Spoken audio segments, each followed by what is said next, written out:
Hi, and welcome to the Drama Club. On this week's episode, we've got a no prenup alert because Jeff Bezos and his wife MacKenzie Bezos break up to the tune of $136 billion. And then Stef's got the story of the all-time queen of wrestling, Chyna, and then I hit you with the story of the queen of country, Shania Twain, on this week's Drama Club. Let's go, girls.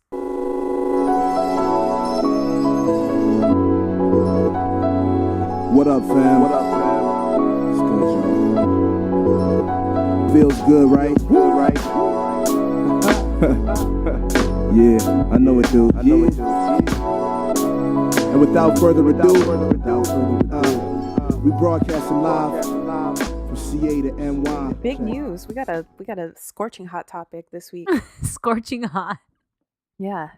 Delivered in 2 days with Amazon Prime. Jeff Bezos getting a divorce. No prenup, baby. We need a special alarm for divorces with no prenups. Yeah, divorce alert. seriously. Oh, I forgot to say divorce alert. Divorce alert. They're fighting. Jeff Bezos and his wife of 25 years, MacKenzie Bezos, issued a joint statement saying that they are, after a trial separation, they are moving forward with a fucking divorce. Wow.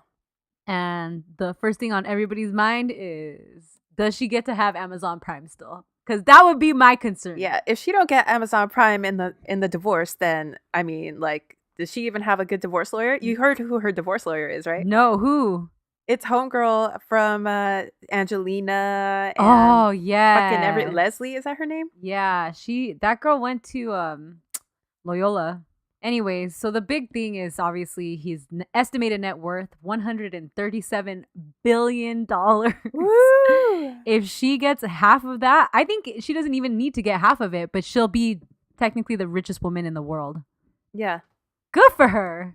Because she was with him before he was making that paper, so She moved, like, I read something that said because she graduated from Stanford or whatever, like they met back in college, and she was working full time while he was trying to start up like the college book Amazon, when that's all he was into. And he uprooted them to Seattle, and she was like, all right, let's do it. Like she had her man's back. it was actually her idea to sell more than books. Holy No, I'm shit. kidding. I'd want half of the profits of everything other than books forever.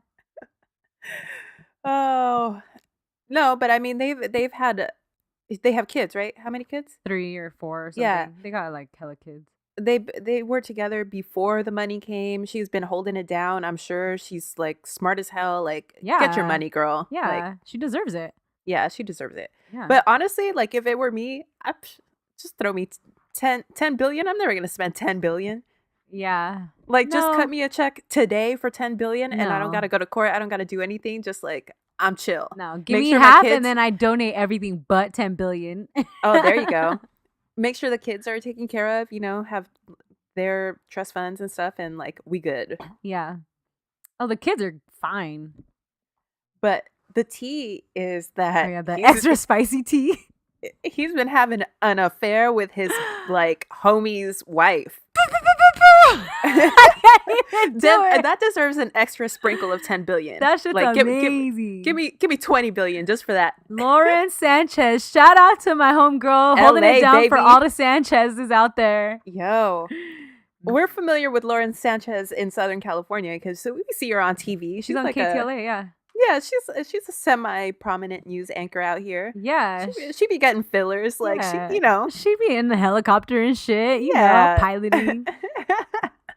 So she's getting divorced from her husband of 13 years, who is one of the founding partners of that power agency, right? Like the management company? Oh, yeah. William Morris, I think.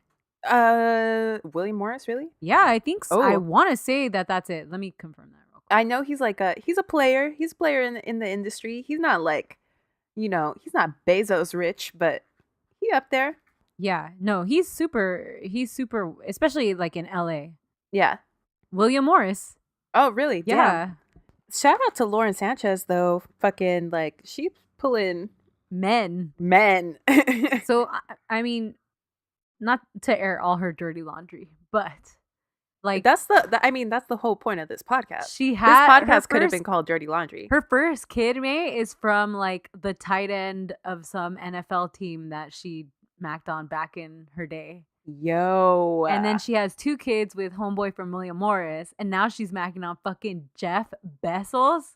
Dude, she be upgrading. She Every husband is an upgrade. Class. I would pay $10 billion for that class. She needs to open a fucking dating app. I saw someone on Twitter speculating like Besitos? before it came out that he already had a bae, Jeff Bezos. Yeah, they've been talking about him like having an affair for a while, right? Well, someone was saying like taking bets. Who do you think that he's gonna date next? And someone said January Jones, and I was like, ooh, that I could see that happening. Amber Heard. Amber Heard. You know, she tried to make a pass at him at the Golden Globes party. No, Amber Heard, she did her time. She don't gotta be. You don't get 2 billionaires. That's not fair. Especially when you fucked with like the most fuckboyiest billionaire. Like, I think she's done. She's done with that. The other big thing that came out were their steamy text messages. Oh God. Alexa, sext my bae. Human girl. Alive girl. Alive girl. I will put my mouth on your body. I'll put my mouth on your mouth, and I'll put my body on your body to show you that I love you. Exchange tongue sweat. Our boy Jeff was he does not have swagger. Like his sex are just not. Ooh. Should I read them? Yeah, let's read some. Okay, this is from page 6. Ooh. Okay, the text that was released says, quote, "I love you, alive girl." Also, exchanging I love yous. Yeah. That's pretty deep there, my dude. Anyways, okay.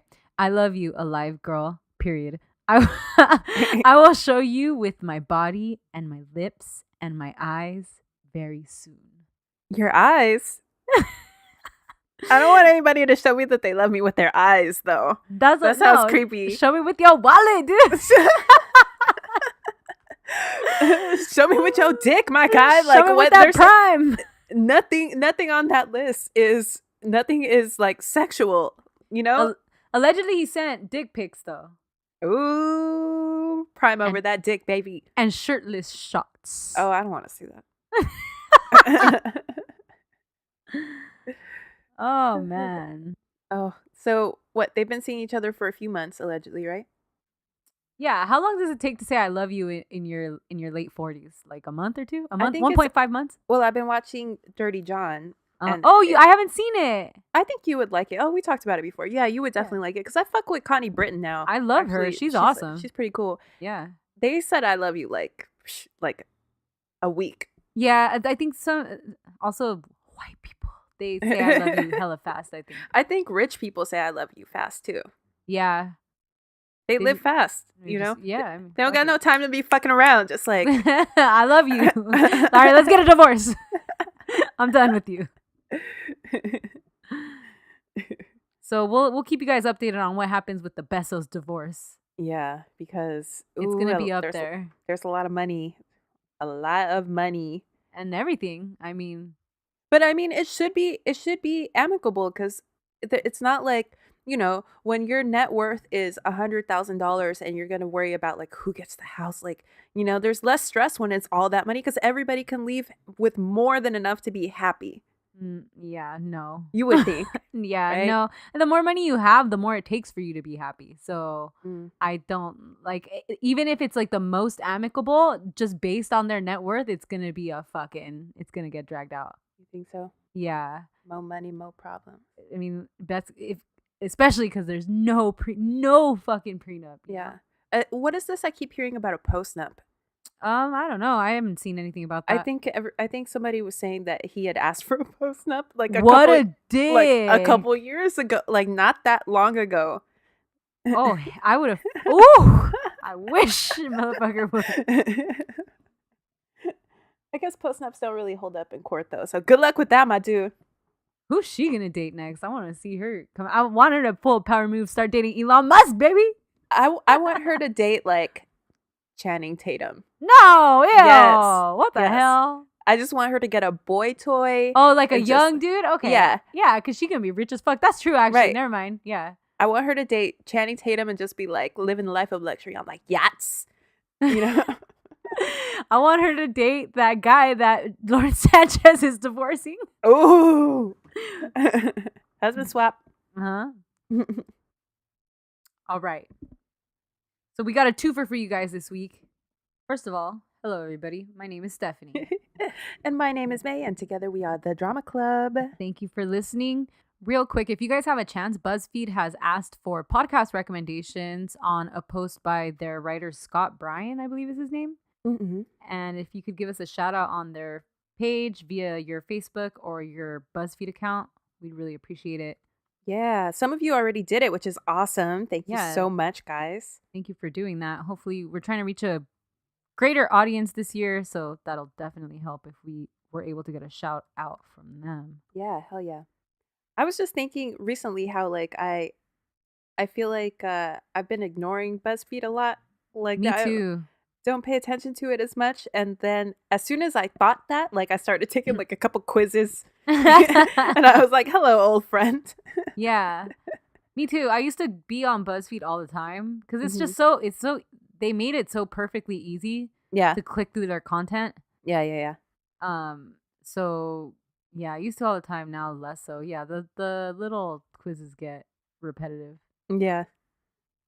I'd be next to Joel and be taking a quiz that's like, when will you get married? What flavor of pie are you? Yeah. And then I'll get cherry. I'll be like, fuck you, BuzzFeed. I'm definitely not cherry. That's the least amount of pie I am. All right. Actually, on that BuzzFeed thing, people keep recommending this one called Beyond Bourbon Street. Have you seen that? No. And it's like a New Orleans-based podcast about like events in New Orleans and stuff like that. I know. I wish we would have known about that.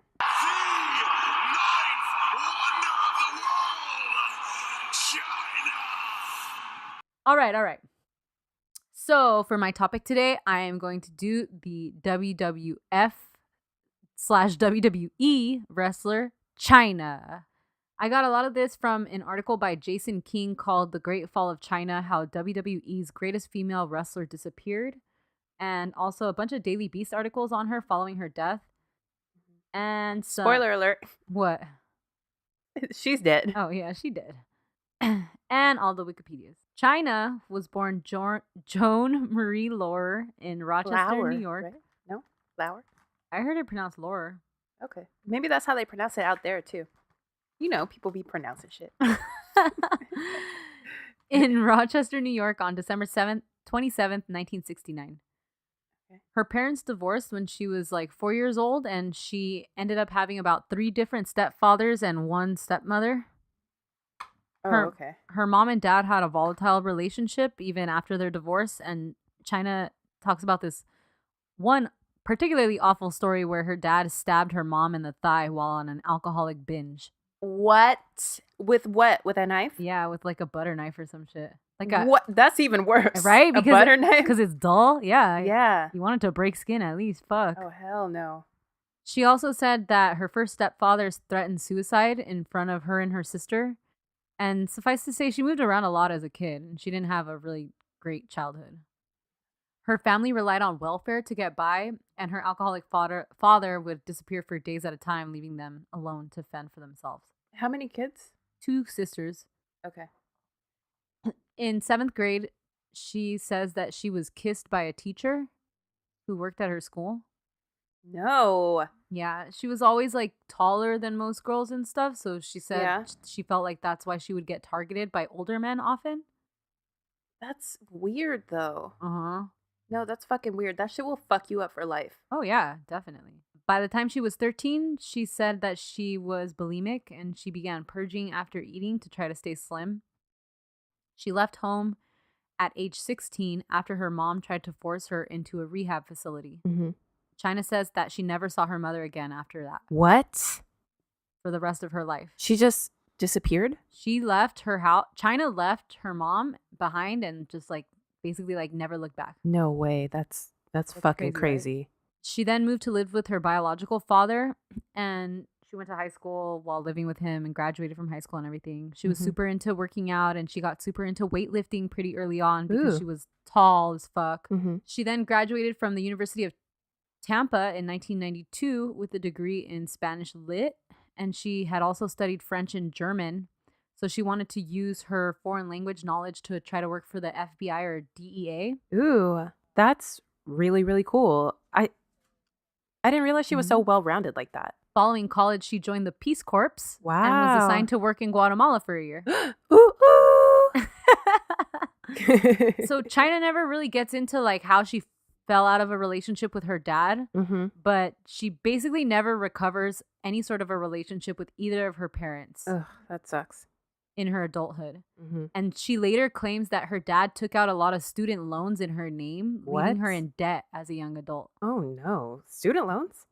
Yeah, that's wild, right? Yeah, that's so fucking weird. But you know what? I would imagine that if you have such a difficult childhood, it's really hard to be able to put those feelings aside and forgive because you just... Those resentments are so deep. Yeah. And you hold them in like a place that doesn't even exist anymore because it's like, how do you go back to me being 7 and seeing you stab my mom or whatever? Right.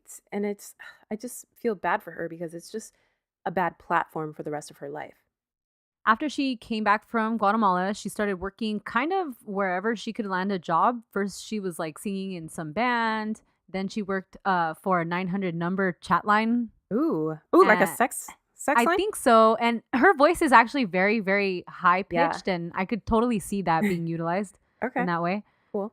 She was a cocktail waitress at a strip club for a while. And all the while, she was super into fitness. She started entering fitness competitions because she was really into weightlifting and all that stuff. She had her boobs done around this time, and she was just trying to figure things out, doing her own thing, you know, out there on her own and shit. That's what's up. Yeah. Get that boob job, girl. Invest in yourself. Yeah, why not? You know, actually, I feel like a lot of the women bodybuilders end up getting boob jobs pretty quickly, huh? Yeah, I think their breast muscle gets so small because they're lifting so many weights, you know? They want some curvature. Yeah. So Chyna took a class to become a flight attendant around this time, but on the way to her first flight, she was in a car accident where she had to be hospitalized for 7 days. No way. So she lost that job. Oh my God. You know what? That just tells you that riding in a car is more dangerous than flying on an airplane. Seriously. And then her sister helped her get a job selling pagers.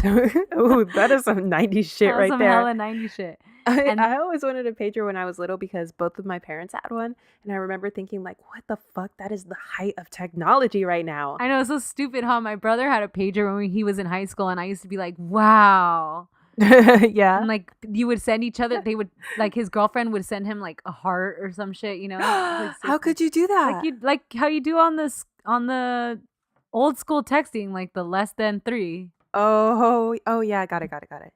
Dude, I don't know if you can do less than on a phone, like with a pager. Okay. I mean, I don't fucking know. I've never had a fucking pager, mate. Shit. I'm not gonna argue with you. Well, actually, you know what? Maybe, yeah, because remember they had those pagers that had full-ass keyboards? Yeah, like the Motorola ones. Yeah. Oh, you know what? Actually, that was the height of luxury right there. That was on like videos and shit. Yeah. Dude, if I was divorcing Jeff Bezos, I would ask for one of those. I'm serious. If she does not get Amazon Prime for free for the rest of her life, then her attorney is doing her a goddamn disservice. Malpractice. No, dude. They need to fucking rename Alexa after her. They need to name it Mackenzie. Have you ever seen that thing where it's like that Nelly and Kelly Rowland video where one of them is texting the other one using an Excel spreadsheet? Yeah, such stupid ass shit. Yeah. I love when people are like, go back and notice things that you didn't notice at the time. That's the best. Yeah, that shit is awesome. All right, so she's selling pagers, and then she started working as a belly dancer. She's totally just trying to fucking figure herself out. Yeah. So then in 1996, she competed in the Fitness America competition, but basically in these early competitions, since she was so much bigger than every other woman, she always finished in last place. Like she wasn't getting a lot of attention. Like people didn't like her size. Huh. Really? Yeah. Why? Because it's not like feminine or something? I get she looks, I mean, like it's hard to say because I think like most of those women to me look a little bit masculine. They're muscled up, you know? Yeah. But yeah, I think she looked especially masculine. She was 5'10" and she weighed around 230. Wait, what the fuck? What the fuck? I'm 5'10". She has 100 pounds on me? Yeah, man. What the fuck? I am shook right now. That shit is fucking crazy. So then she started training at this famous professional wrestling school in Massachusetts owned by Wladek Kowalski. Okay. Whose name I'm not pronouncing right. That's probably a thing. She started fighting, promoting, and modeling for them. And this dude like really fucking loved her. He was like, no, you're fucking gonna make it. Like he thought she was like a queen, which she is. Yeah. And then sometime early on, her initial implants ruptured during a match. Oh no. And she had a lot of problems. A match? She's wrestling. She's wrestling, yeah. Okay. So she had some problems finding like the right fit for her larger stature. Yeah. And then just to put this in here now, later on, once she becomes more famous, she worked together with a plastic surgeon to make custom implants, which became known as the Chyna 2000s. And these are now marketed for larger frame women and female bodybuilders. Wow. Isn't that awesome? Oh my God. That is so amazing. She's a legend just for that one, dude. That's what I want. What a fucking honor. Yeah, for real. Yeah, isn't that so nice? Ooh, what if a guy got ball implants named after him? Like the Tom Green 2000s. The Lance Armstrongs. Oh, nobody want that anymore. Those have been tainted. Nobody Those wants balls the are fucking tainted. Tom Greens. maybe Drew Barrymore. She don't want that shit. Through this wrestling school, she met WWF or World Wrestling Federation performers Paul Triple H and Shawn Michaels in 1996. Okay, those are names that I've heard before. I recognize these are those. pretty famous dudes. Yeah. After watching tapes of her matches, they brought her into the WWF as their bodyguard for their team D Generation X. Their bodyguard? I actually like that. That's pretty cool. She would help them cheat. Like they would be in the ring and she would help them cheat by physically interfering in matches by executing a trademark low blow to the crotch of their opponents. Like she would be standing next to them and she'd just like fucking knock them in the crotch. Hey, Chyna 2000, baby. Off screen, Chyna and Triple H began dating in real life as well. Oh, office romance. Yeah. Chyna tried to keep this relationship pretty private because she says she didn't want people to think she was trying to sleep her way to the top. She wanted to be recognized for her wrestling abilities. Okay, yeah. Vince McMahon, the owner of WWF, initially didn't want her to join because he didn't think the audience would believe a woman who could beat up men. All right. While waiting, so she was like, wait, hold up. His problem was that something in the WWF would look too fake. Wow. So after she had been a bodyguard for a while, she was getting all this love. And so they were talking about bringing her on as like an actual wrestler. While waiting for their final decision, she was approached by this other wrestling foundation, World Championship Wrestling, WCW. Oh, yeah, WCW. Okay. Yeah, and they wanted her to be their sole female wrestler of the New World Order, which is also super famous. Dude, damn, girl, She you better ended up take that. accepting. You have to take that. She ended up accepting because WWF was kind of like playing hard to get with her and shit. Yeah. Then Shane McMahon, Vince McMahon's son, I guess, went up to her privately and was like, hey, the WWF wants you. Like, they don't want you to take the WCW thing. Like, I think they're just trying to dot the I's and shit. Like, if you could just give them a little bit more time. And so she ended up fucking backing out of the WCW shit. Okay. And signed on officially with WWF. Oh, very cool. I hope she got her fucking paper. Oh, she does. Okay, good. So Chyna made her WWF debut on February 16th, 1997 at the In Your House 13 Final Four match. Yes. Where her character emerged as a plant from a ringside seat. What? What? Dude, I'm not a wrestling fan, just to put that out there, but I did used to watch this stuff when I was little because my cousins were all the same age, like my male cousins, and they were all into it. Mm-hmm. And I was watching a bunch of this stuff this week just to kind of like, see her and stuff. And Yeah. it's so fucking fun. Like, I totally get why people are into it. Yeah, for sure. And I like that show Glow. Yeah, that show's good. I guess it's kind of like that. But wait, hold up. Why is she emerging from a plant though? Because she got to psych people out. Wait, hold up. Was she going by Chyna already? Yes. And she dubbed herself the 9th wonder of the world. Ooh, that's sick. Yeah. I wonder, do they come up with all that themselves or do they assign you characters and shit? So she was given the name Chyna. I don't know if she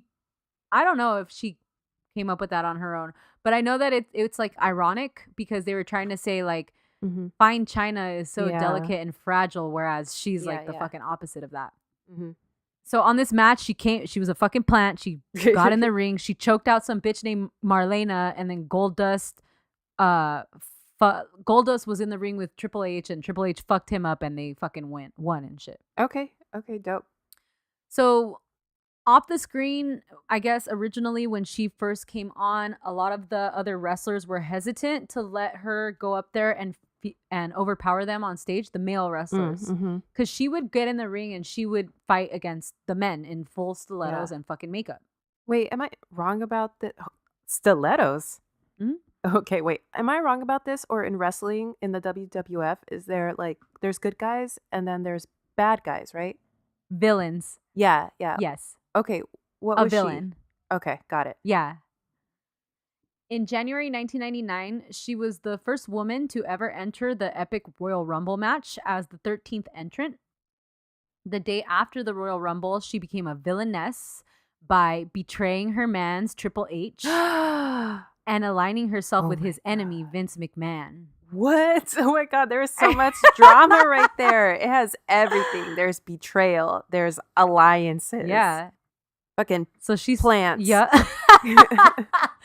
Chokeholds, makeup, boobs, stilettos. So she teamed up with Vince McMahon and Kane, who were Triple H's enemies. And at the St. Valentine's Day Massacre pay-per-view match, she teamed up famously directly against Triple H. Like, she went toe-to-toe with that fool. What?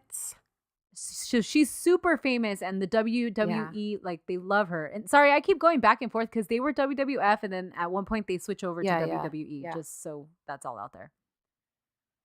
Chyna's sister said that Chyna was really loving her life at this time. Like, she, had finally found a career that she finally found a career, just period. Aww. And she was doing really well. She was earning a lot of money. In the year 2000, it was reported that she earned over $1 million. Oh my God, good for her. Yeah, she was buying all this nice clothes and shit. She had a super sick ride, and she was living her best life. Dope. At WrestleMania 15, Chyna then turned her back on Kane. What? In his match by attacking him with a chair, appearing to get back on the team with Triple H. All right. Chyna and Triple H then turned against some other dude, and they formed the Corporation. Okay, wow. Dude, this sounds like a rap crew. Yeah. Like, it sounds like Foxy Brown and Nas would be rapping in it. Following the dissolution of the Corporation, the villainous Chyna remained at Triple H's side. Aww. Chyna was the first woman to qualify for the King of the Ring tournament in June 1999. She was the first female number one contender for the WWF Championship, but she ended up losing that one. Later that year, she had a feud with fellow wrestler Jeff Jarrett, which became a fan favorite, like, little side story that was going on. She was the first and only female wrestler to ever win the Intercontinental Championship when she defeated Jeff Jarrett. Oh, cool. And then off-screen, Chyna claims that Jeff Jarrett demanded $300,000 from Vince McMahon and the WWE in order to lose his title to a woman. Ooh, okay. Yeah. Wow. Wait, is she the only one that says that, or do we? She's the only one that says that. Okay. Yeah. Another thing I want to point out is that Chyna's storylines and her fights often had the men trying to degrade her. Ugh. Like, The Rock is really big in wrestling at the same time as her. Yeah. And he's always telling her shit like, get on your fucking knees. And he's Ugh. always telling her, like, get in the kitchen. Oh, no. Which is the most trash fucking dab, you know? And that reminds me, there's like, that's kind of the reason why I don't like a lot of porn.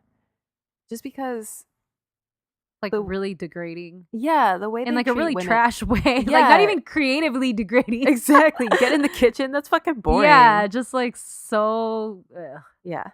And the male wrestlers started to question her gender on screen since she's so tall and large muscled, large framed. Yeah. She was the first female wrestler not to be like a novelty sex appeal prop like the other girls before her had been. Mm-hmm. And she actually went into the ring and fucked the other guys up. Hell yeah. So Chyna says that part of her wanted to beat the male superstars, obviously, because then she'd be number one because they were Right. the number one guys at the time. Mm-hmm. But also she didn't like them pairing her up against other female wrestlers because she was a lot bigger than them and she would often hurt them when they were practicing and stuff. That's crazy. Yeah, so she didn't like to do that. She was like, it was too hard for her to not hurt them. Yeah, I get that. But like, let's say she's fighting the dudes. Let's say she's fighting The Rock.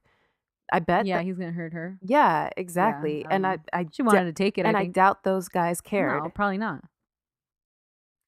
So Chyna then feuded with Chris Jericho over the belt, which ended in them being declared co-champions after controversially both pinning each other at the SmackDown that year. Ooh, drama. And then they briefly teamed up together following his win. Okay.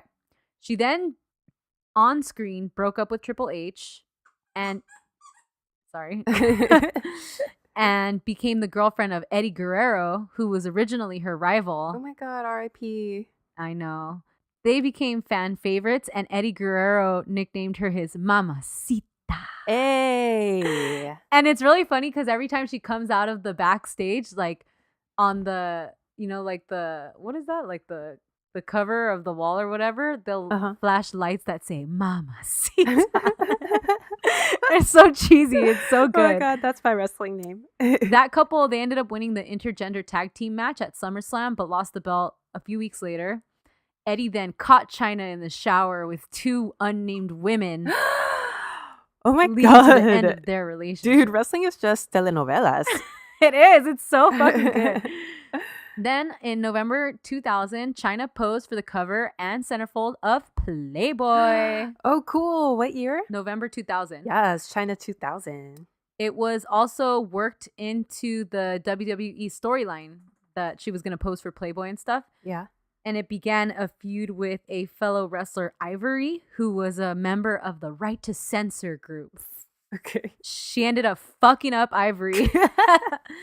And that ended up being her final match ever. What?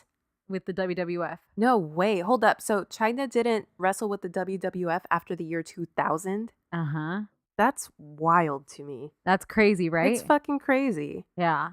So wait, how long was she wrestling at that level? Like 4 years. Wow. I know, May. Oh, okay. Chyna officially left WWF on November 30th, 2001, months after she had already been taken off their television lineup. Mm-hmm. Her real-life boyfriend, Triple H, had begun a relationship with Stephanie McMahon on screen. Oh, which no. ended up turning into a real-life relationship. Oh, I fucking knew it. Oh, no. Chyna claims that Triple H cheated on her with Stephanie McMahon. Mm-hmm. The tea is that Chyna says she found love letters in Triple H's suitcase between him and Stephanie. Mm. Triple H says that that's not how it went down, that they broke up mutually because Chyna didn't want to have children. Oh. And because of some of her own personal issues. And then he started dating Stephanie. And Chyna says that was also like a huge problem in their relationship was Triple H wanted to get married and have children. She wanted to get married. She didn't want to have children. Okay. That fucking sucks, but yeah. So I think either way they would have broken up, but it did sting, because Stephanie McMahon is Vince McMahon's daughter, obviously. And yeah. So I think it stung a little bit more for Chyna. Mm-hmm. Yeah, I bet that fucking stung. Hey, what were those love letters? Right? Like, dear Triple. Suck it. It was rumored that the entire situation going on off screen with Stephanie and Triple H and her led to her being let go by WWF. Yeah, I bet. It's messy. Yeah, and this is drama, and Vince McMahon owns everything. His daughter's involved, you know? Yes, yeah, I get it. But Chyna publicly said that she wanted to leave WWF because she was ready to begin her acting career. Mm-hmm. WWF ended up jumping on the bandwagon with that story too, in order to kind of like keep shit looking calm on the surface. Yeah. But allegedly, they had offered her a contract to stay for another year for $400,000, which she refused to sign, demanding more money. Okay. So she walked away from that, and then years later, she admitted that she always regretted that. Yeah, I bet. I feel like she really blames the WWF for her downfall and for her success equally. Well, that's the truth. So then she wrestled a little bit more here and there with other wrestling teams, but never reached the stardom that she had with the WWF. Mm-hmm. Do you know like how her body's doing? Because, you know, wrestling's murder on your body. Yeah, so you know what's funny is it's crazy hard. I think her body's all right. Like she's always into fitness, but I had never thought about it. But after the fact, they did question whether or not she had CTE. Yeah. Oh, really? Yeah, and then I was thinking that maybe, you know, she was starting to feel the effects on her body and she thought it wasn't worth it for her to put her body through that for another year, you know? Yeah. No, I think it was more like a personal kind of reason for her leaving. Mm-hmm. She ended up getting her actual boxing license, like to box. Yeah. And she fought Joey Buttafuoco in an exhibition match where she lost. Fucking Joey. She also then released an autobiography entitled, quote, If They Only Knew, which did reach the New York Times bestseller list in 2001. Hey, Yeah. New York Times bestselling author, Chyna. I know. Hey, dope. She withdrew completely from all WWF and WWE things and started talking about them in a bad way, talking about the politics and the drug use and all that shit. She's salty. She was just super frustrated, I think, and she had ridden an uphill battle the whole time she was there, from even like before they signed her. So you know, for her, like, yeah, they did cement her career and get her to a level of stardom that she probably wouldn't have otherwise, but at what cost, you know? Yeah, totally, for sure. So I think it's kind of like bittersweet, right? Because like she has to love them for making her who she was, but then at the same time, you know. Yeah. So then she appeared on some small shows for a while, like Fear Factor, Third Rock from the Sun, Robot Wars, etc. Dude, I used to fuck with Robot Wars. Yeah, do you remember that show? Yeah, they used to have I used to like that robot that would have a hammer at the end of it, you know? She then started dating fellow wrestler Sean Waltman, aka X-Pac, around 2003. And their relationship was hella rocky. They'd fucking break up, they'd get back together again, they got engaged at one point. Ooh. X-Pac said that they were both doing crystal meth together. Oh no. And X-Pac has a really interesting life, including a little bit of a rap sheet for substance related crimes. He says that he feels like he never did her any favors by being with her because he wasn't in a position to even take care of himself. Yeah. And she needed somebody that could help her take care of herself. So do we know when the drug use started? Chyna alludes to drug use being around in the wrestling world, which, like we all know, wrestlers and people who are in like fitness competitions often start using steroids and stuff like that. Yeah. The crystal meth was pretty shocking to me. She does drink alcohol heavily. And around this time, once she's out of the WWF and everything, she's heavily like drinking and she's doing crystal meth with X-Pac, but I couldn't tell you when it started or anything like that. Okay. She's also partying at the Playboy Mansion around this time and blowing through her money a lot faster than it's coming in now. Oh no. Yeah, because we see that happen a lot with people who start to get money. Yeah, for sure. In 2004, Chyna approached the Red Light District Video Company to distribute a homemade sex video she made with her then fiancé, Sean Waltman, X-Pac. The film shows the couple taking a guided tour of China, intercut with footage of them having sex. Oh, okay. It was literally in China. Yes, it was. Educational. Okay. She admits to not being sober during most of the filming of this video. That sucks. Because, After like, if you want to release a sex tape, more power to you. Like, fucking do that shit. That's awesome. Do it. But if you're not in your right mind, if you're not sober, then it's Yeah, you don't know sad. how like the consent for that all went down. Right. I think, like, if it's not something you would have done when you were sober, then maybe it's Right. something you shouldn't have done. After some negotiations, the film One Night in China ended up being released in 2004. It was an obvious callback from the Red Light District Video Company to their prior film featuring Paris Hilton, entitled One Night in Paris. Which, I don't know if you guys caught it on our Twitter, but our senior prom theme was actually One Night in Paris. And we did double check. It was after the Paris Hilton It sex sure tape. was. It was a different time, dude. People could not be bothered Was to it do a not- simple Google Not crossing search. their X's there at Rwanda High School.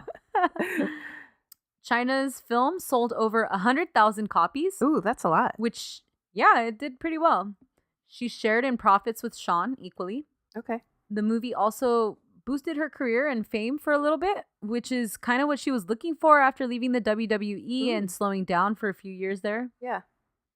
Chyna admits that she feels like her life was spinning out of control around this time, and she suffers from depression and mental health issues from her childhood and everything she's gone through. Yeah. And on top of that, now has some addictive tendencies. Oh, yeah.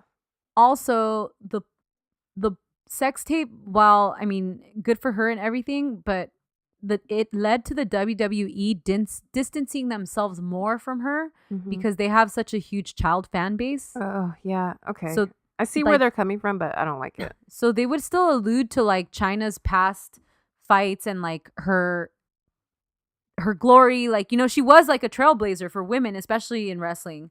And they would still like show highlights and shit of her. But after she did the porn thing, they really like kind of like dropped all that. Yeah. In 2005, she was cast on the VH1 show The Surreal Life. Uh-huh. Her housemates included Debrat, Jane Wiedlin, Yeah. Christopher Knight, Adrian Uh-huh. Curry, Marcus Scheckenberg, and Vern Troyer. Okay. R.I.P. R.I.P. While on this show, she drank very heavily all the time. She walked around naked. Oh. She got into altercations with her X-Pac, Okay. and she was arrested for domestic assault. Wow. With X-Pac. Hold up. Like, on camera, though? No, not on camera. No. Isn't that scary? Like two wrestlers in a relationship together? Yeah. Yeah, that's really scary to me. Dude, one of the couples on 90 Day Fiancé. Broke up, right? No, well, yeah, but there's this other couple.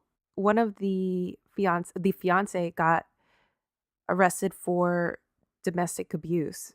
She posted a picture of herself and she was like all bloody and shit. Fuck. And like, these are just regular people. Yeah, regular schmegular people. Yeah. Imagine if they were athletes. People who know how to fight. Yeah. Fuck that. A few days after the domestic assault thing, the New York Post claimed that while out at a club in New York, Chyna got wasted, stripped naked, and jumped into the fish. Oh, all right. Well, I'm not mad at it, TBH. So she's partying kind of hard. Yeah. Kind of. Kinda. That's a low-key Friday Yeah. activity for me, but I don't know about y'all. To each his own. She appeared on the Howard Stern show a few months later, and she stumbled around slurring her words. She claimed on air that she didn't want to do drugs anymore, but, quote, if a line of cocaine is in front of me, I'd do it. Ugh, that's not good. Her sister then says that Chyna was still snorting crystal meth around this time. Ugh. Dude, it's always wild to me when celebrities do drugs like Yeah, meth. like those kind of level of street drugs. Yeah, for sure. Yeah, me too. Ugh. Yeah. She also appeared on some Surreal Life spin-offs and a really sad movie with Anna Nicole Smith in 2006 called Illegal Aliens. Oh, no. In 2007, she started an episode of a court-themed show, Christina's Court, Okay. regarding a dispute against a breeder of teacup chihuahuas. Okay, I need to see this. Hey, She won the suit. Did they teach you about this in law school stuff? Yeah, they did. This is like critical torts. She won the suit and was awarded $4,000. Hey, shoot, we stand a litigation queen. We do. She appeared on Larry King Live to talk about Anna Nicole Smith's death, and she spoke a lot about parallels between her issues and Anna Nicole's issues. Isn't that sad? Oh my God. I didn't realize they were friends. Yeah. Wait, hold up. Are they for real friends, or were they just friendly on the set sort of thing, you know? So there's conflicting stories. Chyna says they were for real friends. Mm-hmm. Anna Nicole Smith's family says they weren't. But Anna Nicole Smith's family was kind of like yeah, separate from her. So who fucking knows? Yeah, for real. I could see them being friends. Yeah, me too. In 2008, Chyna agreed to appear on the first season of VH1's new reality show, Celebrity Rehab with Dr. Drew. For the first few episodes, she wouldn't admit to being an addict and couldn't come to terms with what exactly her issues were. Mm-hmm. She kept admitting to the doctors that she needed a change, but she would never spill on what she was using exactly and what her real problems were. Then I wonder why she agreed to be on the show in the first place. Right? She deflected specific questions and was super defensive.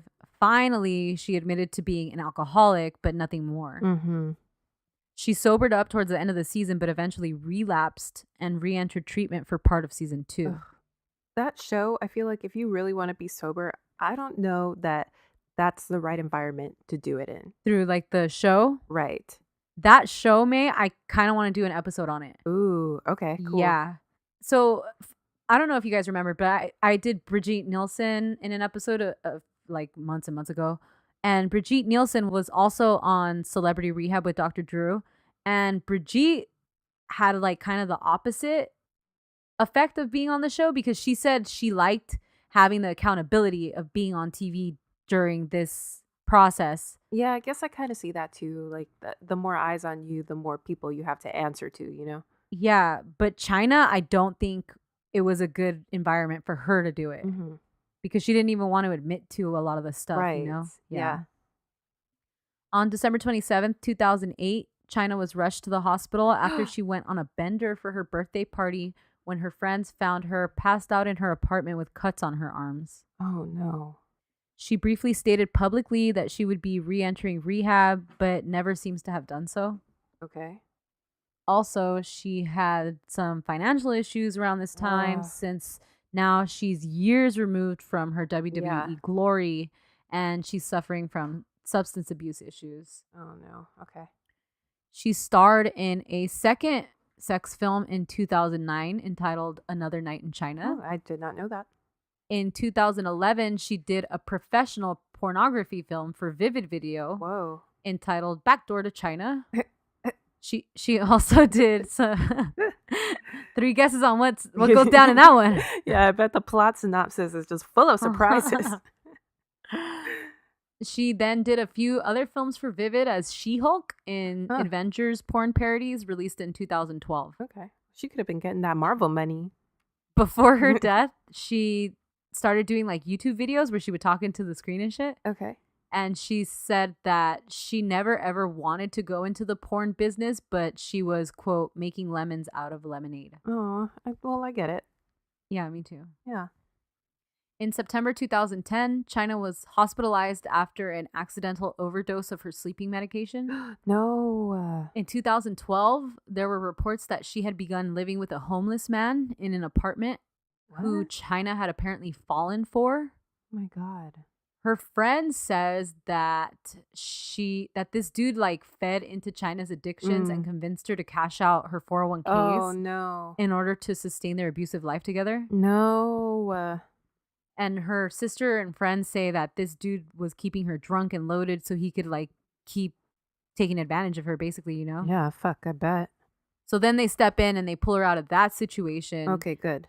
And she sobers up for a bit, and she's sustaining some income here and there with autograph signings until around early 2014, when she seemingly completely sobered up, and she says she's moving to Japan and she's going to teach English. Oh my God, that's perfect for her, because she's got all the language. She has a lot of language stuff. Yeah. Yeah, so she's trying to like get some sort of like a foundation going for herself. Yeah. Unfortunately, it did not go good for Chyna in Japan. No. She ended up getting fired for her job for coming to work drunk. Oh, no. But then she tried to stay out there to make it work for a while. Okay. She had a few brush-ins with Japanese police where one time she swung a knife at officers. Oh, my God. You know what? This is really disappointing because for a minute, I was just thinking like, oh, my God, Japan is going to be so good for her because there's not as many drugs on the street. Yeah. It's cleaner. Yeah, totally. I guess one time she like climbed a pole by her apartment and like screaming, woke up all her neighbors and shit. Wow. She'd get super drunk and walk around the streets of Tokyo. Oh, you know what? I'm not gonna hate because I kind of want to do that though. One time, not the way she does it though. One time, she was taken to a mental hospital by the police because she was drunk on the streets and she had slit her wrists and she was like bleeding all over herself on the streets in public like that. Hey, how good do you think her grasp of Japanese was at that point? Because could you imagine going to a mental hospital and not being able to communicate? Fuck, no, that's scary. That shit is so fucking That's scary. a horror film right there. Yeah. So she ended up coming back to the US where she was struggling to have any sort of relevancy. Meanwhile, fellow WWF star The Rock was flying high on a successful transition from wrestling to blockbuster movie career around this time. Yeah. Chyna had appeared with The Rock on the cover of Newsweek magazine back in February 2000. Wow. So she's feeling pretty low about her career path because, you know, I don't know. I just think she envisioned that happening for her and it never did. Oh, yeah, definitely. Her friends say that they tried to step in around this time. Briefly, she started going to church and was baptized as part of the Mormon church, but she's just too far gone, I think, at this point. Yeah. Allegedly, X-Pac contacted the WWE upon her return from Japan to let them know how bad she had gotten, and they offered the money to her for her to enter a good rehab, but she declined. Wow, that's very cool of them. Yeah, if it's true, it is, right? Yeah. Which, why would X-Pac lie about that? Right. In 2015, she was found by police unconscious in front of her apartment with $20,000 in cash from an autograph signing in her purse. Yo, that's the kind of money she was making? Yeah, that kept her going. Wow, she could do something. She was fucking huge, May. Like I don't want to diminish the huge star she was in the WWE. Like she was The Rock's level of star. Yeah. She was huge. Yeah. And people who fucking love wrestling, like they fucking loved her. Oh yeah. I guess that time she told the cops I couldn't find my keys, and so she knocked out in front of her, her apartment. On April 20th, 2016, Chyna was found dead at her apartment in Redondo Beach, California. She was 46 years old. Wow. Her manager called the police for a welfare check after she wasn't answering phone calls and had stopped posting on all of her social media accounts.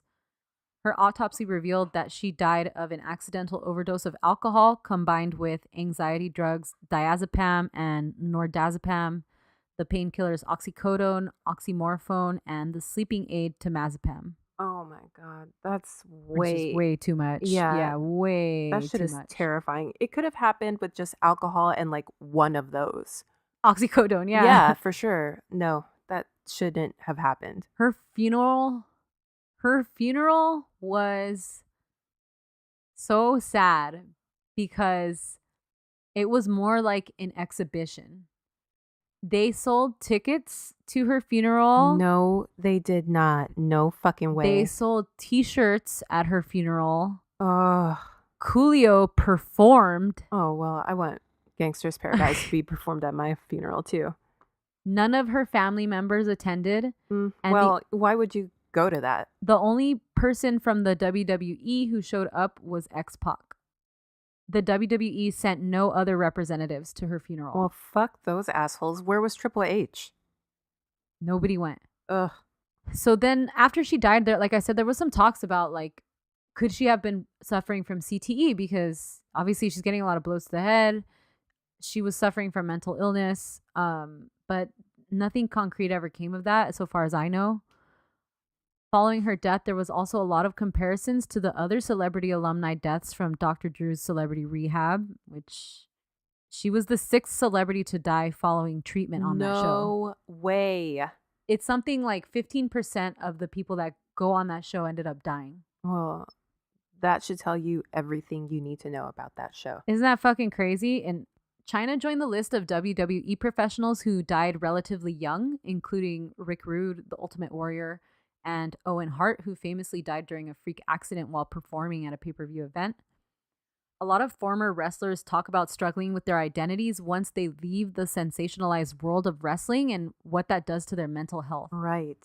And that's the thing. If you're a wrestler in the WWF or WWE, it's a joke. You're a fucking joke because it's not meant to be taken seriously. Yeah.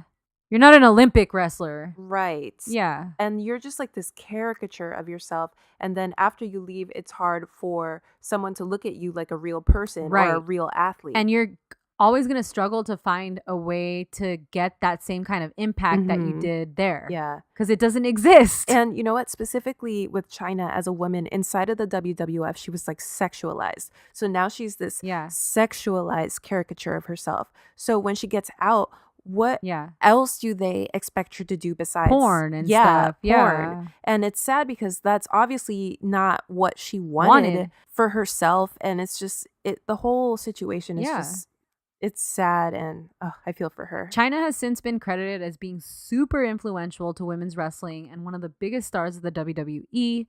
She's a feminist icon who defied gender norms and male dominance early on. She remains the only woman to have held the WWE Intercontinental Championship, like I said. Her lack of induction into the WWE Hall of Fame is a cause of controversy within the wrestling fandom, including right now, because they're currently picking the Hall of Fame class for 2019. And the internet is in uproar to try to get your girl Chyna in there. Oh my God, she absolutely has to be all up in there. Right? Yes. Chyna allegedly had a huge desire to be inducted while she was still here with us, and they kept giving her the fucking runaround. Oh, God. Triple H allegedly said that they do want to induct her, but there's problems about children Googling her name, which really fucking pisses me off because you could Google some fucking male superstars in wrestling and see that they killed their fucking wives and shit. Right. And like, nobody's saying shit about that, right? I'm saying. Stephanie McMahon all the McMahons just basically give the same answer. Like, she's going to be inducted, but it never happens. Well, fuck them. Fuck that. So RIP your girl, Chyna. Yeah. Yeah, hell yeah, dude. She's amazing. I didn't realize that she'd achieved so much and done so much in her life. She's awesome. Yeah. Feel bad for her. Oh, yeah, for real. I feel like the WWE used her and then just threw her out. They did. It's not fair when that's exactly what they did. That. Because you know what? I don't remember a lot of wrestling when I was very, very young, but around that time there was sort of a resurgence where it became big again. It was huge. It was huge. Yeah, they had SmackDown. And they were on pay-per-view. Yeah, for sure. And she was like the biggest star. Deal. Yeah. Her and the Rock, they were right up there. So they absolutely used her and just threw her away, which pisses me the fuck off. Okay, guys, I have an interesting one this week, I think. Because I'm doing mine on the Queen of Canada, aka the Queen of Country Pop, aka the Canadian Thalia, Shania Twain.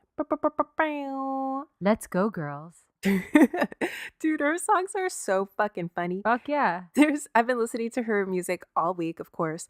And there's this one that starts off with like a few beats of just like a fiddle or something. And then, and then she just goes, cool. Okay. Cool. I'm still listening to Michael Jackson. Oh, you that are? Shit. Yeah. Oh my God. I literally only stopped just because I started researching Shania. Shania? Yeah. Yeah. I need to do a singer or something to get over Michael. Yeah. Okay, so for this, I watched her Behind the Music, of course, it was but it's crazy because I also watched this Reels channel special called Shania Twain, The Price of Fame, and it's wild how different they are. Like, they're completely different. What? The Behind the Music was made during peak Shania, So times were good, and she wasn't really spilling all the tea about the fucked up things that happened to her in her childhood just yet. Yeah.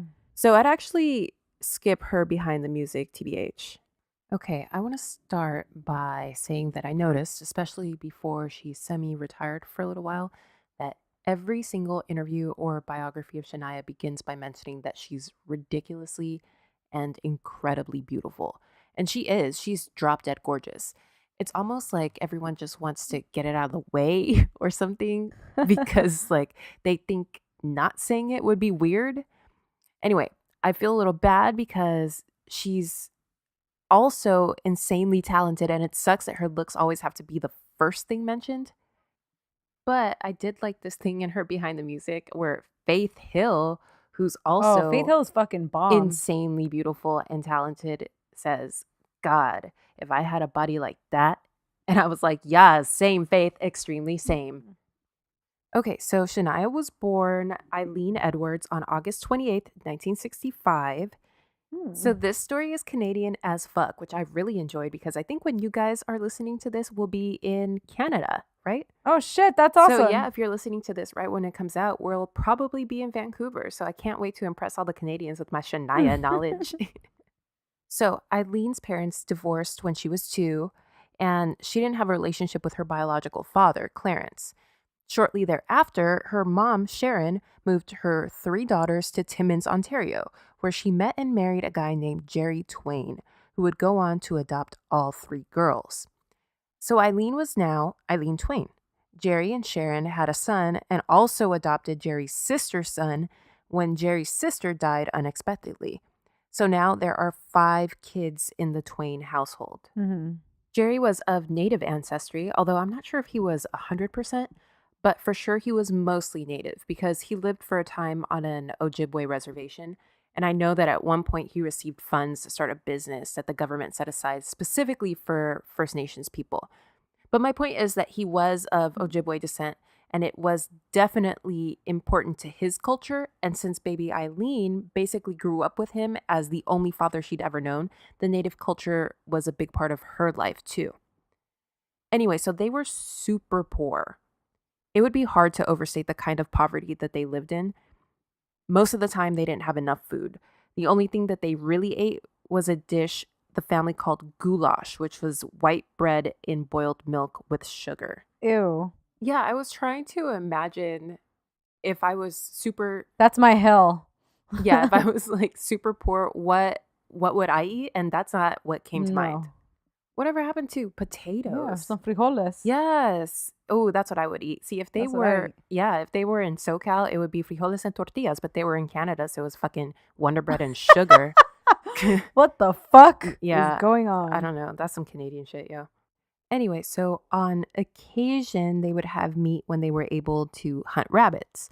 And on even rarer occasions, they might have moose or deer in the winter if they were able to go to the reservation where the members of the tribes shared meat from the big hunts. But for the most part, the family was hungry, which led to the kids suffering from malnutrition and embarrassment and fear that their poverty would be exposed and they'd be taken away from their parents. So all the kids did constantly was fantasize about food. Yeah. You won't be surprised to hear that they also went without electricity or water sometimes too whenever they were unable to pay the bills. The hopelessness of the situation often left Sharon in a deep depression that she was unable to hide from her kids. At one point, Sharon was even arrested for shoplifting Christmas presents for the kids, which totally sent her into a shame spiral and made her depression 1,000,000 times worse. That makes me so sad. Like, have you ever, like, in El Salvador, when you go to the supermarkets, they'll have pictures of people that have shoplifted? Yeah. Holding the stuff that they've shoplifted. Uh-huh. And it's always toothbrushes or like, yeah, it's like diapers. Yeah. That makes me so sad. Fucking give it to them. Right. Or at the very least, like, you don't fucking shame them. You know? Like, you think that they want to be stealing some fucking toothbrushes? Yeah, seriously. So meanwhile, little Eileen is showing that she has a talent for singing. She even starts writing her own songs around age 10. So Sharon would take her down to local bars at like 1 a.m. and have her do a set for the local loggers and strippers. Oh, shit. So 8, 9, 10-year-old Eileen would do an hour or so set and make about $20. And then her mom would take her back home and put her back into bed, and she could get a couple more hours of sleep before going to school. They would do this a couple times a week, and sometimes this was the only money that they had coming in. What? Yeah, it's just little Shania's, $40 that maybe 60 if they were lucky, that she made that week. God. On top of everything, Jerry was kind of a violent dude. Oh. And he would often beat up on Shania's mom, Sharon. At least one incident involved him dunking Sharon's head in a toilet until she stopped breathing. Oh my God. Somehow they got her breathing again, but she didn't want to go to the hospital or press charges, so the whole thing just kind of blew over. Oh my God. I can't imagine what I would do if I saw anybody fucking put a hand on my mom. Right? I wish someone would fucking try. I think it was in her autobiography that Shania wrote that in that moment, she for sure thought that he had killed her. Yeah. So she starts running it through her mind, figuring out like, okay, now what am I going to do? What do we have to do? Oh my God. And yeah, it really fucked her up for a minute. So now Eileen's older sister, who was around 14 at the time, decided to leave home because like things were really fucking bad. So even though she was only 14, she was like, I'm fucking out. I'm going to bounce. So now Eileen was the oldest kid, and she kind of felt more pressure to take care of her younger siblings. Yeah. And, we like to think of things as kind of cut and dry, but it wasn't like that. It was kind of complicated because she loved Jerry too.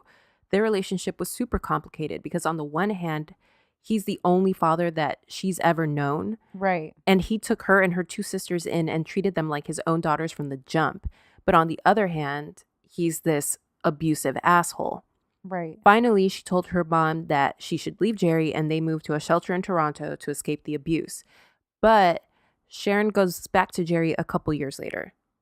So they did manage to escape the abuse for a little while, but I mean, at the end of the day, what was Sharon supposed to do? Just stay at the shelter with her 3 kids? Yeah. Forever? No. Of course not. Yeah. Yeah, so she went back home. In high school, Eileen develops big time stage fright and at times wets herself before she has to go on stage. It's actually a problem that ends up following her like well into her professional career. Oh. Oh no. Is this Fergie too? This is definitely Canadian Fergie. Meanwhile, Jerry started doing this creepy thing when she was sleeping. Uh-oh. It's one of the creepiest things I've ever heard. No, May. Do you want to guess what it is? No, because I'm scared. I'm scared because if you're scared, I'm definitely going to be scared because I'm scared of everything. You should be. Of this, at least. Okay, listen. He used to stand on top of her and start whispering obscenities at her. What the fuck, May? In the Reels channel reenactment, he said stuff like, "You're a disgusting little bitch."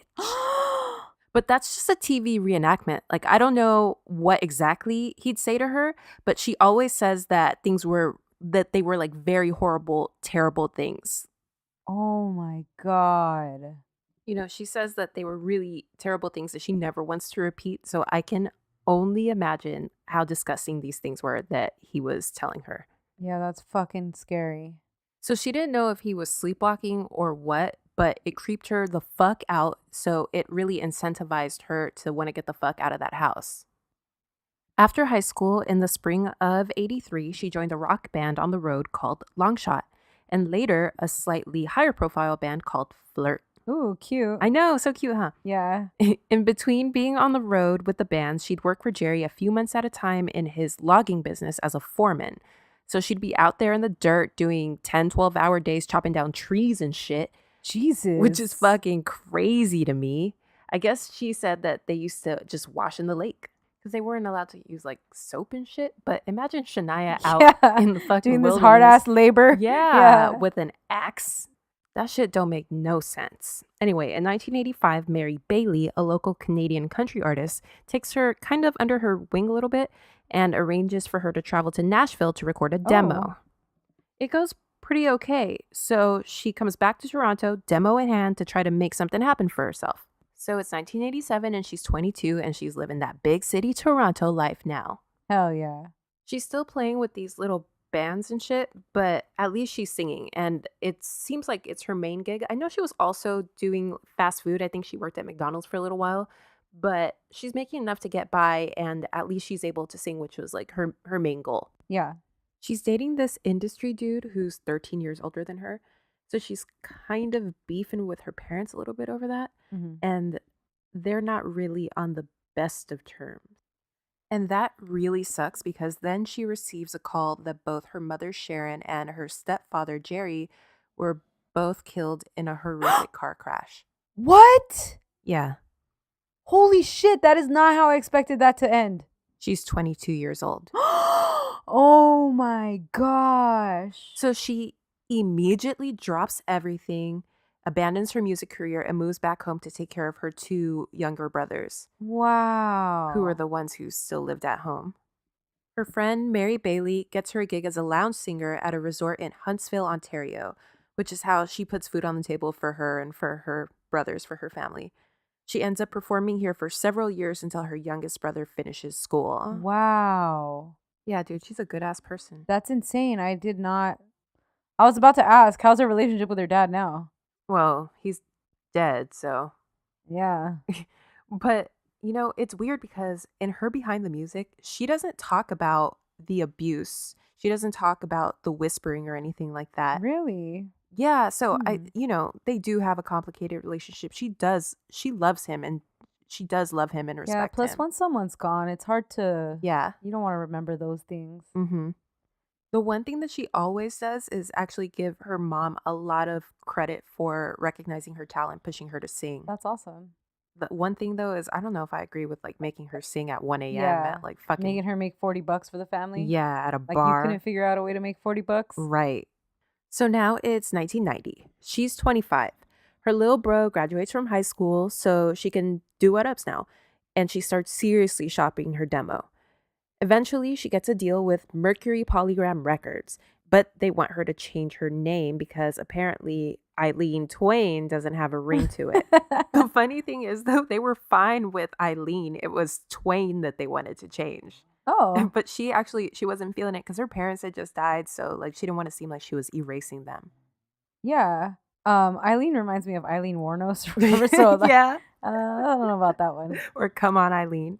Yeah. Eileen Twain sounds like a country ass name to me though. That's true. It sounds like a country artist. Yeah, it does. That's true. So she chooses the name Shania.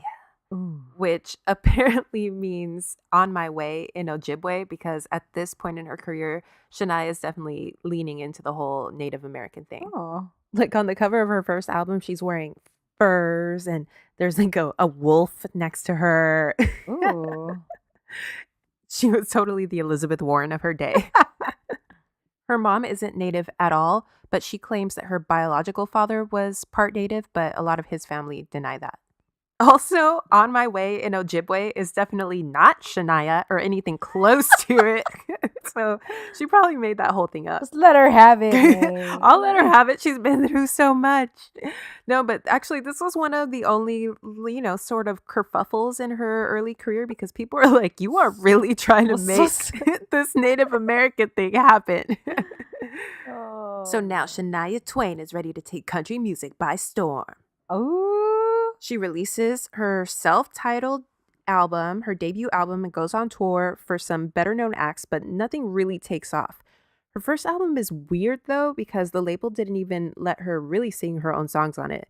I think only like 1 or 2 of her original songs ended up making the cut. So her artistic vision wasn't really being reflected on the album. Oh, man.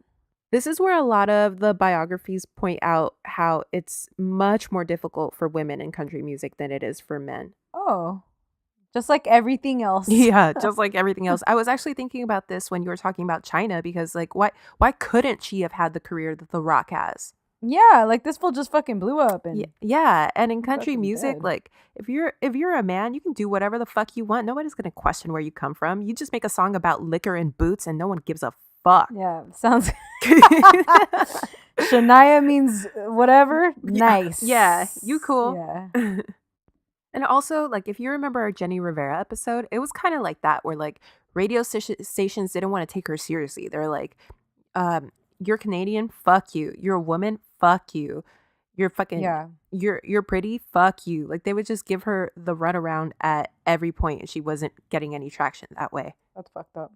So after the tour, she goes back to Toronto and plays small clubs without a band, though. So she's basically just singing karaoke to her own songs. Oh no. Yeah, it's super depressing. Yeah.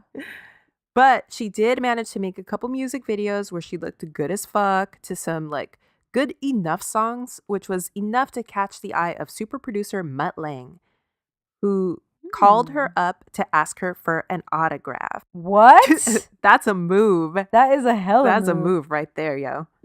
Autograph? That was the OJ sliding into the DMs. The hell? So Mutt asks her if she writes any of her own stuff, and she's like, yeah, I do. So she sends over some recordings of her original songs to him, and he's like super impressed. But she has no idea who he is, though. But okay, Mutt was this reclusive, super reclusive writer producer who was huge in the industry for having produced hit after hit for some of the biggest names in rock like AC/DC and Def Leppard. I think he produced and wrote Back in Black. Oh, nice. So anyway, he's like this big shot, and they became phone buddies for months until they finally meet in June of 1993. They end up traveling around Europe together, working on music together, and by December of 1993, they get married despite a 17-year age gap. Oh, wow. Mutt is a little strange. Like, he's very weird about his privacy and refuses to have his picture taken. But, like, I don't know that many people are clamoring to take his picture. You know? Mutt, what's his last name? If I just Google Mutt, will it come up? Yeah, Lange, Lange. Ooh. Yeah, he's That's some hair. Yeah, he's got curly hair and almost mullet thing going on. He definitely loves a bandana. He fucks with a bandana. Anyway, so he's real serious about the privacy thing, so much so that there wasn't even a single photo taken of him at their wedding. Oh, wow. What the hell? So their wedding album is all Shania in her dress posing with the wedding party. Good, though. Or like alone next to flowers and shit. It's so fucking weird, dude. It's so weird. It looks like at the end of a psychological thriller when it's revealed that the main character was imagining another character the whole time. And then they go back and they show you scenes from earlier in the movie from a different perspective. And it's just Shania saying I do to herself and shit. Like, that shit is fucking creepy. So Mutt and Shania get to work and they put out her second album called The Woman in Me. This album was a mix of country and a little bit of pop rock. Hell yeah. So country music was skeptical and the reviews were actually kind of bad because they weren't feeling the country pop thing. A country music journalist said, the streets of Nashville are littered with the bodies of country artists that tried to go pop. Ooh. See, I guess mainstream music fans don't fuck with that country sound at all. And country fans don't fuck with that pop sound. And they won't fuck with you for trying it because they think you're a sellout. Jesus. And like, listen, I don't really fuck with country music like that. No, but shout out Casey Musgraves. Oh yeah, though. that's what I'm saying. Fucking yeah, pop. I like country pop. Me too. Yeah. Like Shania. Shania, Casey Musgraves. Like, Yeah. if you don't fuck with Shania and Casey Musgraves, then dude, Then don't talk to me. yeah, you are fucking up. Get What's your wrong with life you? together. Anyway, so they released the first single from that album, and it's a song called "Whose Bed Have Your Boots Been Under?" Yeah. Anyway, so they choose that one to be the first single because it's like the closest thing that they've got on the whole album to pure country. And I mean, after they released that, it's a fucking banger. So that was it. She's a huge star. Hell yeah. So how old is she now? She's like around 30. Okay. So anyway, she's a big star in country music, but how many big stars in country music do you really know? Only like the biggest of the biggest. Yeah, that's the thing. Yeah, so she's big in those circles, but she's far, far from making it big in the mainstream. She releases hella singles off that album, and people are feeling her. And her biggest controversy at the time was that she was showing her belly button because I guess that was taboo in country music in 1994. Jesus. That shit was a huge scandal. Like, she legit has to spend 5 minutes addressing it in her Behind the Music. Oh my gosh. Cut to 1997.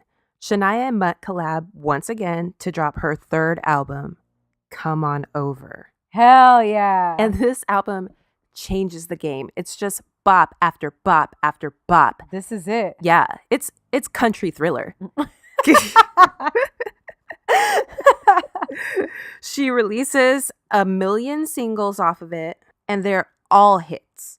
Some of my favorites are, of course, the first single and one of my all-time favorite songs, You're Still the One. That song is so good, Yeah, man. dude. Oh, that song is so fucking good. It's one of the all-time great bangers. Yeah. Yeah, and then, okay, the second single was That Don't Impress Me Much. It's the best music video. Yeah, because she's like she's wearing in the that desert. leopard print A outfit. leopard print hoodie exposing the belly button. Yes. Yeah, she's looking good as fuck. Looking like she belongs in a fucking Revlon commercial. Yeah, her fucking face is so gorgeous. Oh my God. Okay, the next single was Man, I Feel Like a Woman. Another good ass video. Fucking banger. I mean, she released 8 singles off of this album, so these are just some of my favorites. But like, yeah, there's even like a ballad at the end called "From This Moment" that's pretty cute. Oh, I'm gonna listen to this fucking album now. I'm gonna be stuck on this shit now, just like you were this week. Let's go, girls. So anyway, like I said, I'm not a big country music fan, but that's just like 5 right there that are hits, crossover hits. Yeah, that like any mainstream fan would enjoy. But from what I understand, like all of the songs are really good, especially if you like country music. That's tight. Anyway, so so she goes from being this huge star in country music to being this mega A++ list star in the mainstream because a lot of her songs crossed over. Yeah, That Don't Impress Me Much was just huge. Yeah, that shit was like, everywhere. Everybody loved it. It was like on Kiss FM. It was on regular top 40 pop radio. And girls loved that fucking salty spiciness in that song and shit. Yeah. Especially in the 90s. That shit was popping. Underrated 90s so you banger. think you look like Brad Pitt? Call me then, bitch. That don't impress me much. Oh my God. She was telling the story of how she came up with that song. And she was saying it was just her and her homegirl in the kitchen, and like her homegirl was reading an Us Weekly, and like in the Us Weekly was a picture of Gwyneth Paltrow and Brad Pitt, like steamy photo shoot, something like that. And she showed her the picture. Ooh. And she said the first thing that came to mind was like, that don't impress me much. Damn. So she was like, wait a second. Yeah, wait a minute. Somebody write that shit down. So, okay, Come On Over ended up selling over 40 million units. Wow. And it became the best-selling album by a woman ever, the top-selling country album ever, and the best-selling album by a Canadian, eh?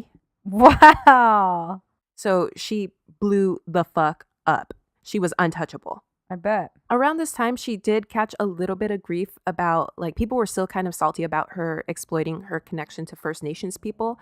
But the controversy just kind of came and went because instead of just responding to people, she would just release another song. And like every song was a banger. Just drop another hit. Yeah. So it was just like whatever. fucking hit after hit. Like, you can't touch me.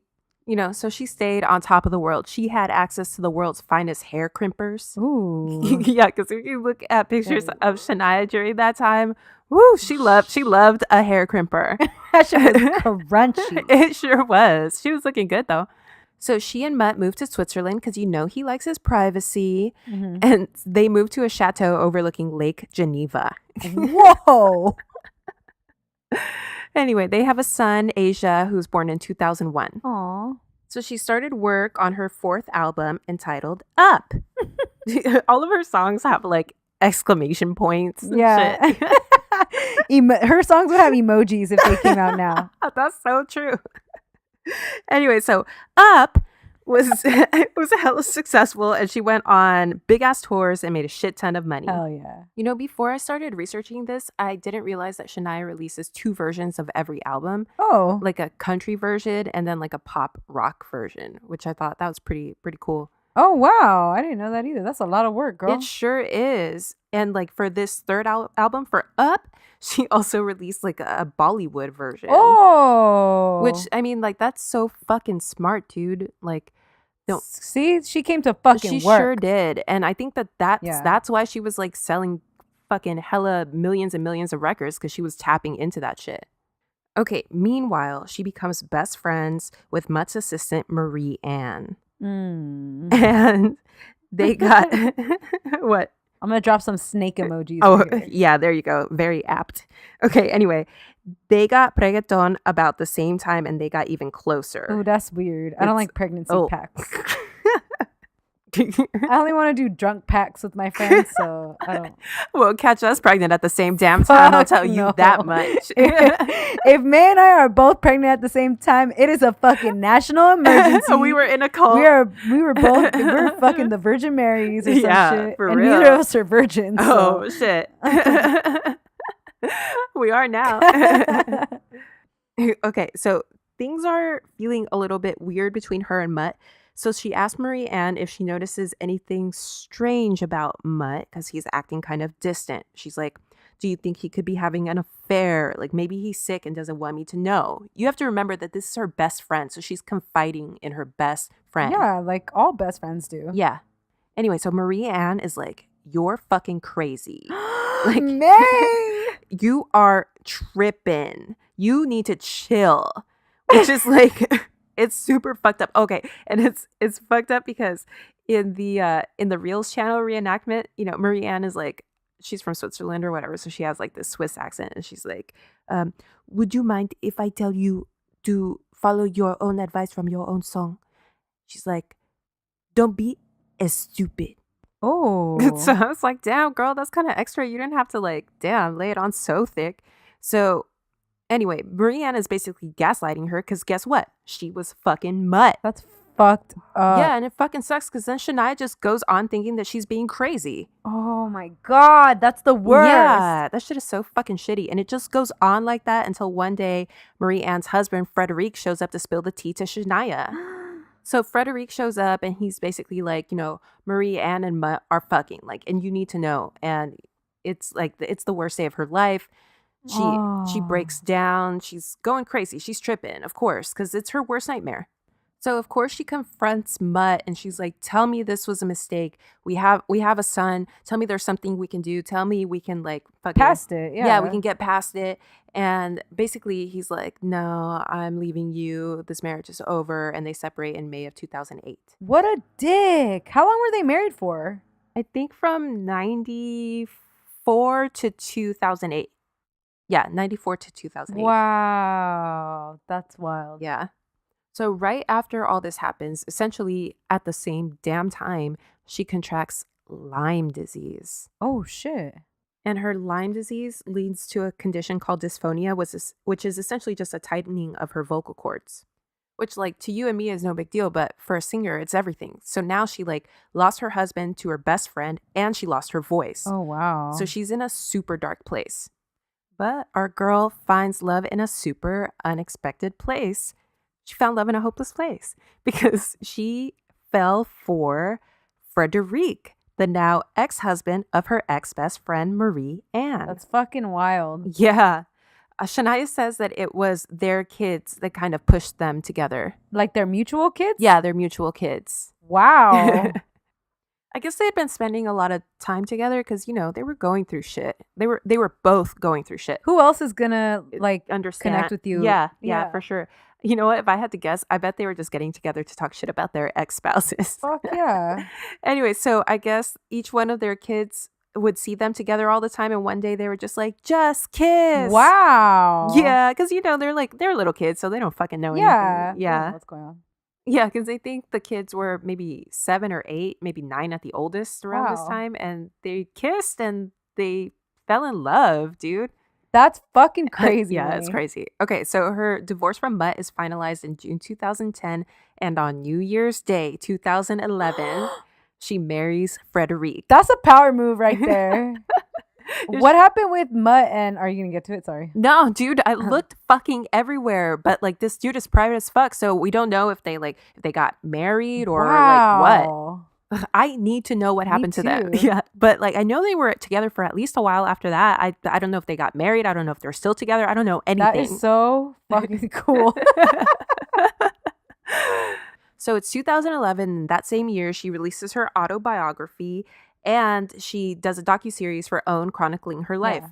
By that time, her voice had recovered enough to take on a residency at Caesar's Palace in Las Vegas in 2012. Hell yeah, with her girl. show Still the One. Hell yeah. Make that money, girl. Dude, I wish I would have seen that. Me too. Yeah, anyway, it ran for a little over 2 years. Oh, homeboy Frederic is pretty cute. Oh, yeah, he's definitely pretty cute. Yeah. All the talking heads, like on all the documentaries that I watched, they were always real shady. They're always like, oh, yeah, she definitely upgraded. Oh. But like, he's an executive at Nestle. So she's making that chocolate paper now. He got the chocolate cook up, making her cookies and shit. Sweet. Her Caesar's Palace show was such a hit that she ended up going on tour after that. Wow. She did get into a little bit of trouble recently when she said in an interview that she would have voted for Trump. Oh, I forgot about that. Yeah, me too. I tried to block that out because she got so many bops. Yeah, for real. You know what? She needed to release a bop so that people would forget about it. Yeah, she should have. But you know what? She actually ended up taking it back like really, really quickly. And she was like, I don't know what the fuck I was thinking. I don't know what the fuck I'm talking about. Way to go, girl. Go, girl. She was just like, I'm more informed now. I'm sorry. And that shit just went away, which is that's how you fucking do it. We've already discussed this.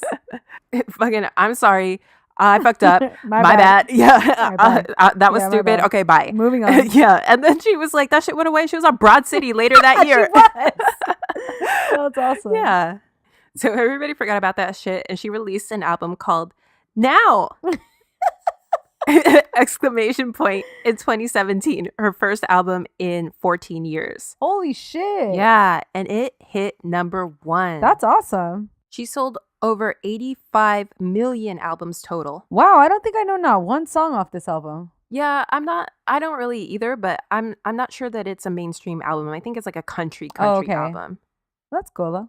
Yeah, and you know what? What's cool is that around this time she was making a lot of appearances at like award shows for lifetime achievement type Hell yeah. things. Yeah, so it was cool that they were finally showing her. Well, I mean, they always knew that she was a queen, but it was like the younger generation was like giving her praise finally. Ooh, I want a Casey Musgraves, Faith Hill / Shania Twain bop to come out. Ooh, yeah, I would listen to the shit out of that. You know, I actually saw Casey Musgraves singing "You're Still the One." Shut up, May. Yeah. I gotta watch it. It's a duet with Harry Styles. Oh, how cute. I'll watch it. Yeah, it was really cute. You know, I don't know that much about Harry Styles, but it was cute. I liked it. That kid's got sex appeal. Yeah, he's got like a little mini sort of like a he's a little fuckboy. like a Mick Jagger vibe. Yes. So, like I said, she sold over 85 million records total. She's still fucking stunning, and I stand Shania now and forever. Yes. Long live the queen. Yes. Hey, do you think that Shania at her peak is still bigger than Taylor Swift at her peak?